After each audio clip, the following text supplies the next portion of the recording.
Good evening. Thanks for being here. Well, the weekend has arrived, and with it comes the question, how many is too many? This is the first Friday night since those tough new drinking driving laws came into effect in British Columbia. Restaurants and bars are expecting their customers to be cautious. And taxi companies have already seen the impact. What do people think?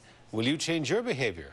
Let's find out. A-News reporter Andrew Johnson sampled some public opinion today. He joins us now with the story. Andrew. Yeah, Hudson, it seems like there are a lot of people asking that question you mentioned this weekend, wondering if a drink or two with dinner is even a good idea anymore. They're eating and they're drinking at the Bard and Banker pub, just like any other Friday, but many people here are wondering how many is too many. When it comes down to that one drink or one shot is going to make the difference of me losing my car for 3 days, it is going to make a decision on whether or not I will go out or not. BC's new drinking driving laws, the toughest in the country, are nothing if not intimidating. If you're caught with a blood alcohol level between 0.05 and 0.08, you face a 3-day driving ban and a $200 fine. If you're caught with a blood alcohol level above 0.08, it's a 90-day ban and a $500 fine. You'll pay an estimated $700 tow charge, $250 to get your driver's license back, $880 for a responsible driving program, and be forced to buy a $1,420 ignition interlock device. Total cost, $3,750.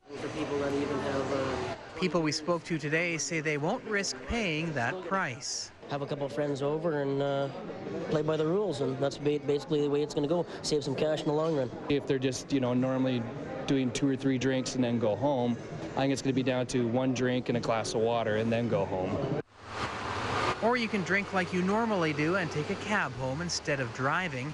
If the first few days of the new legislation are any indication, that is the decision being made by many. Last night we were probably about 20% busier than normal, which is a big factor. We're laying on extra staff for the weekend, hoping to cope. Most people we spoke to today were in favor of the province getting tougher on impaired drivers and giving a police officer with a breathalyzer the power to impound your vehicle and hand out stiff fines. But not everyone. We Canadians don't want to live in a police state. People who believe the police are being given too much power at the roadside under the new laws won't like what could be happening next. Police chiefs are banding together across the province to push for random testing. Have you had any liquor to drink tonight, ma'am? Right now, a police officer needs to have a reasonable cause to ask for a breath sample at the roadside, like smelling alcohol. But under random testing, which is used extensively in Europe...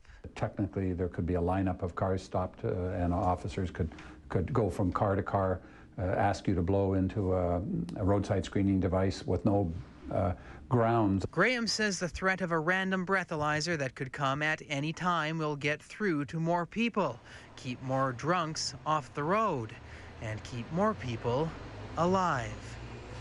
Hudson, there is another interesting spin-off, if you will, from the new drinking driving laws. We're hearing from Victoria Taxi tonight. The company says people seem to be booking transportation for staff Christmas parties much sooner this year.